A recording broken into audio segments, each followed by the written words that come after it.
The Japanese battleship's main guns swiveled toward us. Four massive 14-inch barrels that could reduce our destroyer to scrap metal with a single salvo. We were outgunned, outnumbered, and had no business being here. Just 2,700 tons of American steel about to charge headlong into the most powerful naval force Japan had ever assembled. The date was October 25, 1944, off the coast of Samar in the Philippines, and in exactly 90 seconds we would begin the most suicidal attack in naval history. My name is Gunner's Mate First Class Robert Bobby Mitchell, and this is the story of how a small American destroyer saved an entire invasion fleet by refusing to die. Through the early morning mist, I could count them: 4 battleships, 8 cruisers, and 11 destroyers. 23 warships of the Imperial Japanese Navy's center force, steaming directly toward our vulnerable escort carriers. Behind us, 6 baby flat-tops carried the aircraft supporting MacArthur's troops fighting on Leyte. Those carriers had no armor, no heavy guns, and no chance against battleships.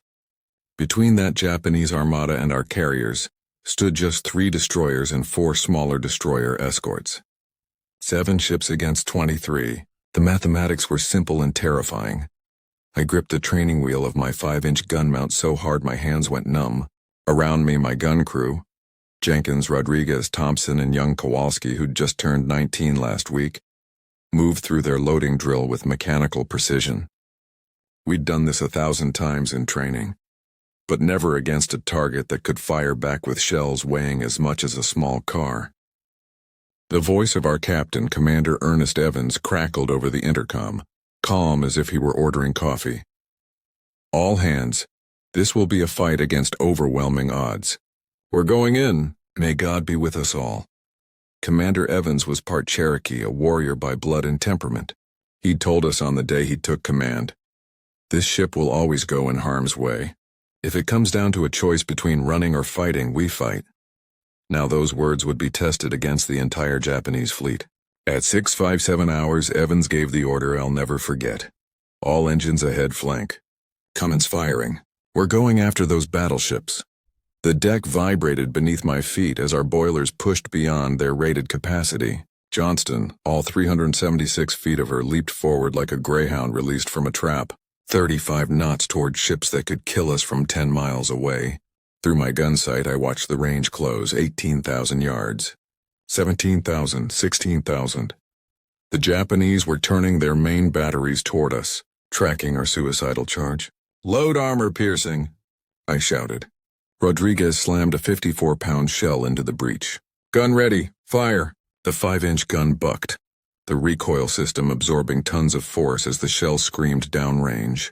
We fired again and again, settling into the rhythm that separated trained crews from dead ones. 9 seconds between shots, every man moving in practiced harmony. But our shells were pinpricks against armored giants. What we needed were torpedoes, and Commander Evans was taking us deep into their formation to deliver them. The Japanese opened fire. Their first salvo fell short, geysers of water erupting 500 yards ahead of our bow. The second straddled us, shell splashes on both sides. The third would find us if we didn't do something drastic. "Hard right rudder." Evans' voice again, impossibly calm. Johnston heeled over in a turn so sharp men grabbed anything bolted down to stay upright. The third salvo exploded exactly where we would have been, close enough that shrapnel peppered our stern. We were closing on the Japanese battleship Congo, a 36,000-ton Leviathan that outweighed us 13-1. Her 14-inch guns could penetrate 16 inches of armor at this range. We had less than an inch of steel protecting our vitals, but we also had something she didn't. 10 Mark 15 torpedoes, each packing 825 pounds of TNT. At 10,000 yards, we launched our first spread. "Fish away," called our torpedo officer, Lieutenant Robert Hagen. 5 white wakes streaked toward Congo's massive hull. The Japanese saw them coming and turned hard to comb the tracks, presenting their narrow bow rather than their broad beam. 4 torpedoes missed ahead, but the fifth, the beautiful fifth, struck home amidships.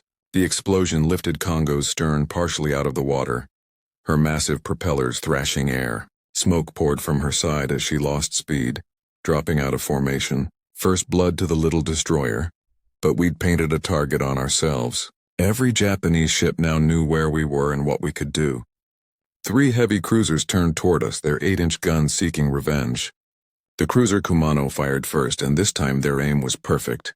The first shell struck our bridge, exploding with a sound like the end of the world. The blast killed 3 men instantly and severed our radio communication. I felt the impact through the deck, saw smoke billowing from forward. Then another hit. This one aft, knocking out one of our 2 engine rooms. Our speed dropped from 35 knots to 17 in seconds. Steam from ruptured lines scalded men in the passageways. Through the smoke and chaos I heard screaming, the hiss of escaping steam and the continuous bark of our guns still firing. We were hurt, bleeding, but still in the fight. Commander Evans emerged from the wrecked bridge, his left hand mangled, uniform soaked in blood, his own and others. He'd taken shrapnel across his body but remained standing through sheer force of will. "Shift command to aft steering," he ordered, his voice steady despite the pain. "Continue engaging. We're not done yet." The battle had become a surreal nightmare of smoke, fire, and incoming shells. We'd entered our own smokescreen, a gray curtain that hid us temporarily from the Japanese guns. But it also blinded us. We were navigating by instinct and periodic glimpses through the smoke, firing at targets we could barely see. Around us, the other destroyers and destroyer escorts had also charged in. USS Hole, USS Heermann, USS Samuel B. Roberts. Small ships with big hearts, buying time with their lives. Through breaks in the smoke, I saw Hole taking hit after hit, her superstructure a mass of flames but still firing. I saw Samuel B. Roberts, not even a proper destroyer but a smaller escort, engaging a heavy cruiser at point-blank range. And I saw our escort carriers in the distance, launching every aircraft they had, sailors on their decks cheering for us even as we died to save them. This is what we trained for, what every sailor knows in his heart might be asked of him, the ultimate sacrifice. At 08:30 hours, another salvo from the cruiser Haguro found us. 3 8-inch shells struck in rapid succession. One hit the forward gun mount next to mine, killing the entire crew. Good men I'd shared breakfast with that morning. Thompson on my gun took shrapnel in his chest, went down without a sound. Kowalski, that 19-year-old kid, stepped over his body and took his place at the loading station without being told. No hesitation, no panic.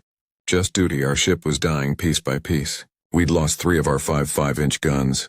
Our speed was down to 12 knots, barely faster than the Japanese could walk. Fires raged throughout the ship despite desperate damage control efforts. Our hull had more holes than Swiss cheese, water pouring in from a dozen places. But Commander Evans kept us in the fight. "As long as we can shoot, we shoot," he ordered. "As long as we float, we fight." I swung my gun mount toward a Japanese destroyer that had closed to 7,000 yards, thinking we were finished. I lined up the shot, compensating for our list to port, our reduced speed, the fact that hydraulic power was failing. "Fire!" The gun barked one last time, the shell flying true. Through my sight, I saw it impact the destroyer's bridge. A small victory, but a victory nonetheless. It was the last round my gun would fire. At 09:45 hours, the Japanese heavy cruiser Tone closed to point-blank range and pumped shell after shell into our dying ship. We couldn't run, couldn't maneuver, couldn't even effectively return fire, but we could stay afloat a few minutes longer. Draw their fire a few minutes more, keep them from reaching the carriers. Commander Evans, standing in the open on our wrecked deck, blood-soaked and defiant, watched the carriers escaping to the south. He'd done what he set out to do. We'd bought the time they needed. "Abandon ship," he finally ordered, the words every sailor dreads but delivered without shame. We'd fought until we had nothing left to fight with. Men began going over the side, some in life jackets, some clinging to debris. I helped 3 wounded sailors into the water before taking a last look at Johnston. She was listing heavily to port, bow down, fires consuming her from stem to stern. She'd been our home, our weapon, our shield. Now she was our tomb for those who couldn't escape. I went over the side into water thick with oil, hot from fires, littered with wreckage. I swam away from the ship, knowing she'd create suction when she went down. At 10:10 hours, USS Johnston, hull number DD-557, rolled onto her beam and slipped beneath the waves. Japanese sailors on the nearest cruiser lined their rails and saluted, a gesture of respect for warriors who'd fought beyond all reasonable hope. We floated for 2 days before rescue found us. Of Johnston's crew of 327 men, only 141 survived. Commander Ernest Evans was not among them. He was last seen on the bridge as the ship went down, going to the bottom with his vessel as captains have done since men first sailed the seas. He'd earned the Medal of Honor, though he wasn't alive to receive it. We all earned something that day. The knowledge that we'd face the worst the enemy could throw at us and refuse to yield. The Battle off Samar, as it came to be known, was the last great naval surface action of World War II. The Japanese center force, despite overwhelming superiority, retreated after our attack. They'd lost their nerve facing destroyers that should have been brushed aside like mosquitoes. Admiral Kurita, commanding the Japanese force, later said he thought he was facing full-sized cruisers, not destroyers. Our aggressive attack had convinced him he'd sailed into a trap. The escort carriers we saved went on to support the liberation of the Philippines. The aircraft they launched that day, and in the days that followed, destroyed Japanese ships, supported ground troops, and helped win the war. MacArthur's invasion proceeded because 7 small ships held the line against 23. The mathematical impossibility of our survival was exceeded only by the impossibility of our success. In the years after the war, I attended every Johnston reunion I could manage. We were brothers, bound by that morning off Samar when we'd looked death in the face and charged it anyway. We'd toast absent friends, Commander Evans, Thompson, Jenkins, all the others who never came home. We'd tell stories, laugh at old memories, and wonder why we'd survived when better men hadn't. There are no good answers to that question, only the obligation to honor their sacrifice by living well. The lessons of USS Johnston spread throughout the Navy.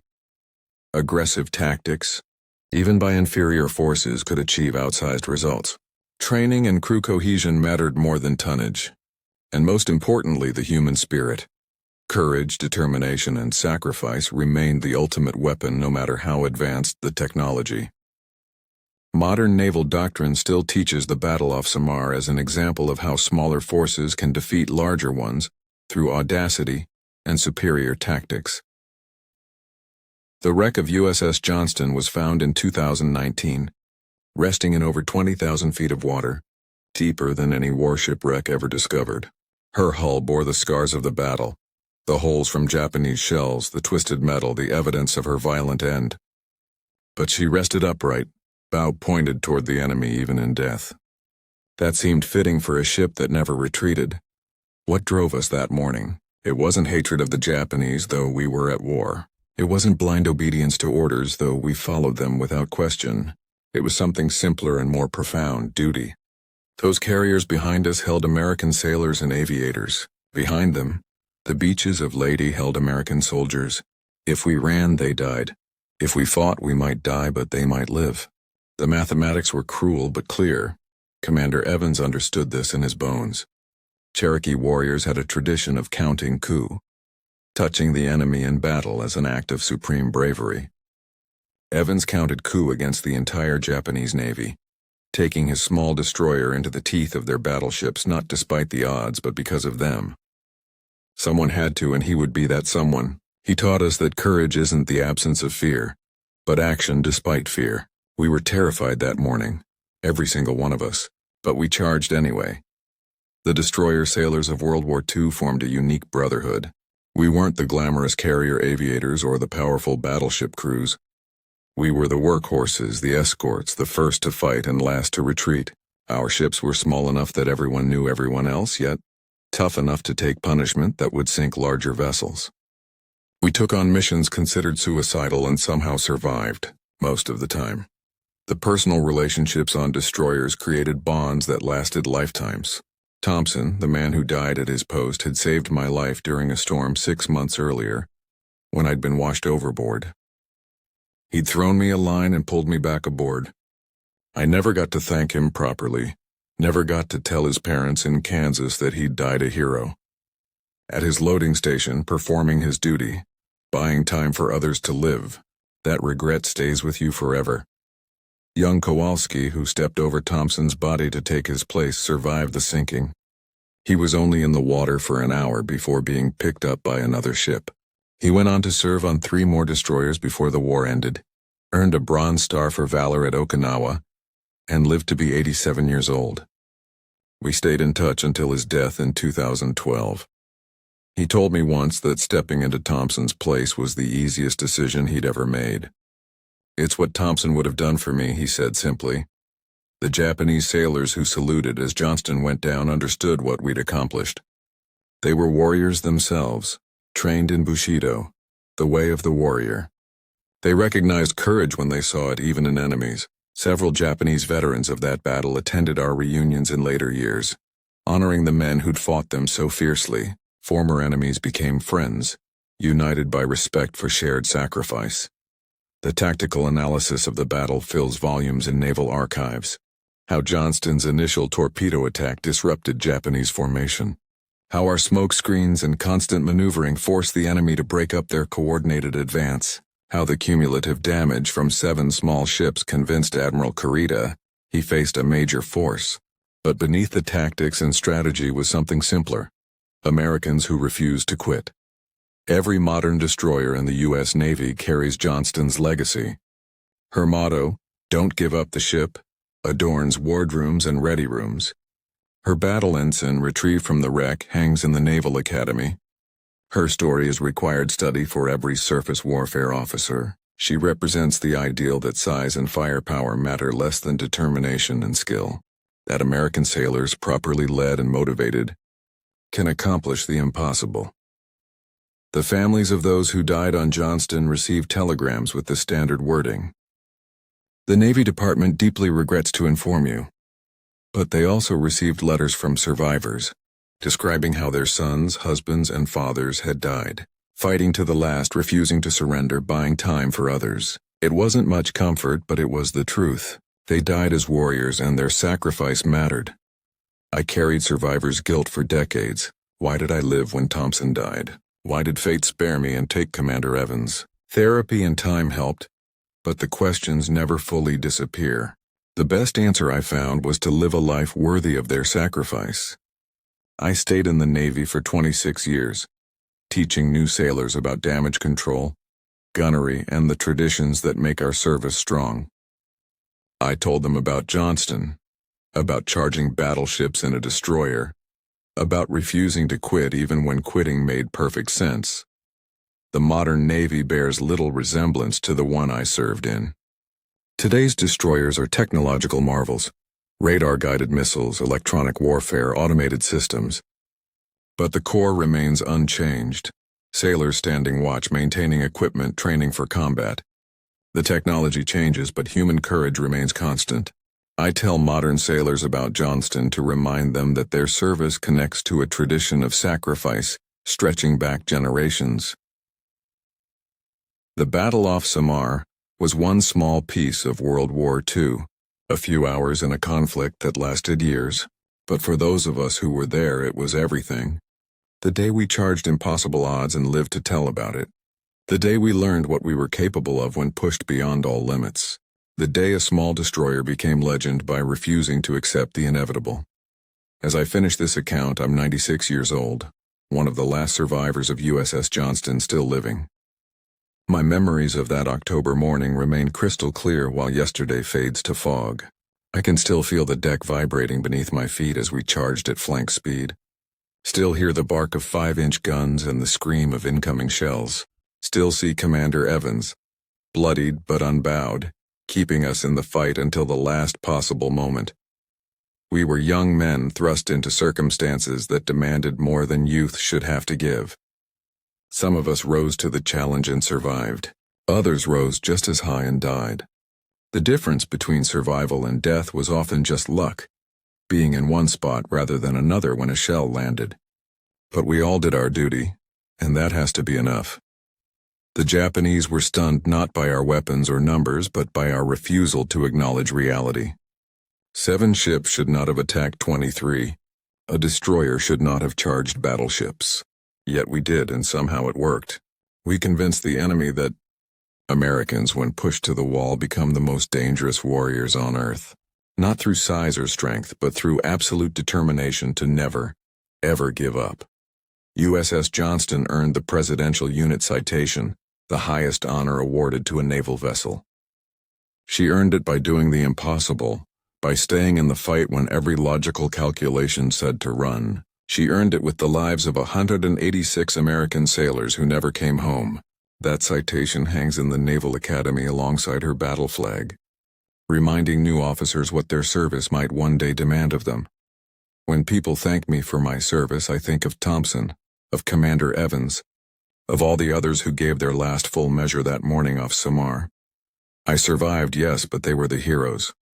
They faced the final test and passed without hesitation. I was just lucky enough to live and tell their story. The legacy of USS Johnston lives on in every American warship that refuses to back down from a fight, in every sailor who volunteers for dangerous duty, in every captain who leads from the front rather than the rear. We prove that courage and determination can overcome any odds, that American sailors will always go in harm's way when their country calls. That October morning in 1944, 7 small ships held the line against the entire Japanese fleet. We shouldn't have won, but we did. We shouldn't have survived, but some of us did. The Japanese were stunned by America's secret weapon, not superior technology or numbers, but the unconquerable spirit of free men fighting for something greater than themselves.